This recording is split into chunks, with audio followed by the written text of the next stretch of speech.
Johan, l'essentiel de l'info.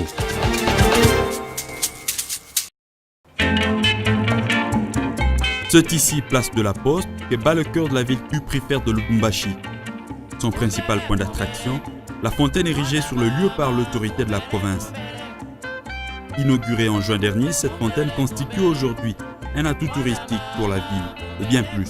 C'est une grande joie qui nous a favorisé aussi ceux-là qui n'avaient pas d'emploi, comme nous autres photographes bien sûr. À partir de ça, on trouve maintenant de l'emploi et on se ressource quand même malgré tout. Mais seulement voilà, au fil de mois, la place perd de son attractivité. Le problème, l'architecture de la fontaine reposerait d'après certains prêches sur des insignes démoniaques. Et les photographes qui se sont rendus maîtres des lieux sont les premiers à en ressentir le coup. Auparavant, là, beaucoup de gens se faisaient photographier ici. Mais nous remarquons que les gens ne viennent plus parce qu'ils écoutent les différentes prédications des églises, bien sûr, des certains pasteurs, je dis bien certains, qui disent que non, ne vous faites pas photographier au niveau de la fontaine, c'est un symbole de 666. Ce qui n'est pas vrai puisque c'est un bien public qui fait la fierté de toute la ville. Visiblement, la thèse d'un lieu démoniaque semble avoir été épousée par de nombreux louchois, même si beaucoup continuent à le visiter. Protestation mardi des agents de l'Office congolais de contrôle contre l'arrêté du ministre des PME de suspendre le DGA d'intérim de cette entreprise. Pour cause, le détournement d'une somme de plus de 4 millions de dollars américains. La dite somme serait une créance de l'État vis-à-vis de l'OCC, a pourtant affirmé le syndicat de cet office. Et nous avons des documents comptables, des documents venant de la division fiscalité qui prouvent que ces montants-là qu'on dit avoir détourné par le DG n'est autre que la créance de l'État vis-à-vis de l'OCC, que l'OCC est en train d'appuyer progressivement. La décision étant prise, le syndicat s'engage tout de même à lutter pour la sauvegarde du bien-être de l'entreprise. Nous venons d'inviter les travailleurs au calme parce que du côté syndical, nous ne sommes pas restés lettres mortes. Nous avons fait un recours auprès du ministre de tutelle. Nous pensons aussi que le DG doit avoir aussi adressé à son Excellence, Monsieur le ministre, une lettre de recours de façon que ce dernier puisse se prononcer en âme et conscience pour que tous deux puissent fumer le calumet de la paix pour l'intérêt de cette grande entreprise pour laquelle l'État congolais compte énormément.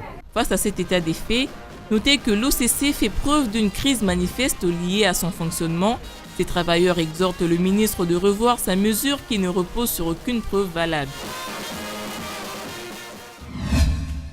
Les espaces verts aux alentours de la cité Millennium en construction pour le professeur dans le prolongement de la localité de Kimvula sur la route Matadi-Mongafula ne cessent de convoiter les regards écarquillés.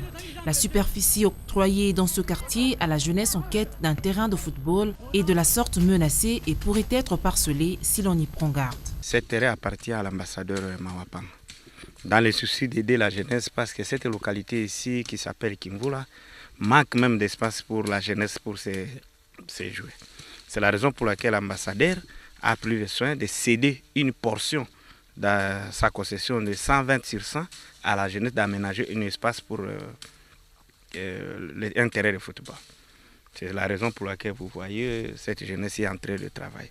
Mais hélas, quand cette jeunesse travaille, il y a beaucoup de tracasseries ici. La fierté pour la jeunesse est d'avoir un stade à proximité d'une cité qui présage un avenir radieux.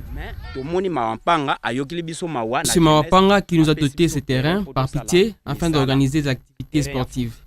Et voici que maintenant les éléments de la police d'intervention rapide viennent nous menacer. Tout le monde est en débandade. Les uns ont été arrêtés et d'autres ont fui en brousse.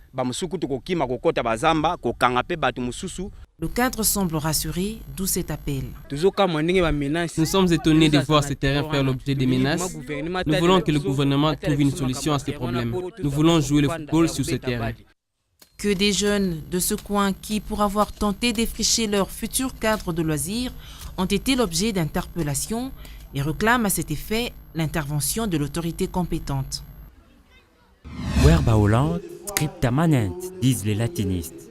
Le parole s'envole, les écrits restent traduits ainsi en français. L'argument a motivé l'auteur de Werason, La rage de vaincre, de publier un livre de 116 pages sur la vie artistique et privée du chanteur congolais Werrason. Il n'y a pas quelque chose de particulier que vous ne connaissez pas, mais peut-être le fait de mettre ça sur papier. En bref, c'est un récit, une expérience personnelle que j'ai vécue. J'ai été témoin oculaire de l'ascension de Wenge, formule originale. J'ai participé, j'ai vécu la scission de Wenge. En somme de tout ça, c'est tout ce qui a été couché dans le livre. Foshino Tumba, journaliste et écrivain, n'en est pas à sa première expérience, car il est également l'auteur de l'Odyssée des Papa Wemba et de Jibem Piana, Ma part de vérité. Dans Werrason, La rage de vaincre, l'écrivain a tenté de répondre à la question qui a toujours fait couler encre et salive, à savoir, qui est le fondateur de Wenge?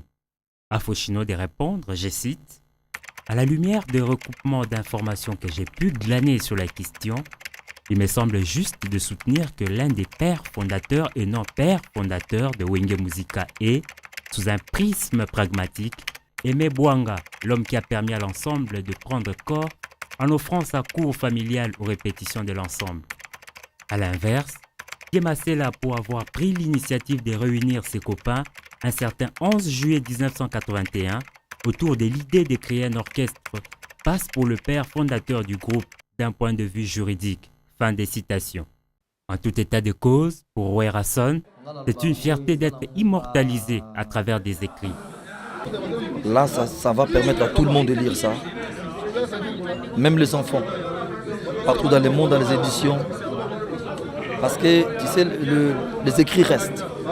Édité par la maison Foch, Werrason, La rage de vaincre se refuse d'être une biographie officielle de l'artiste, mais plutôt un regard vif sur un moment de vie de la star congolaise.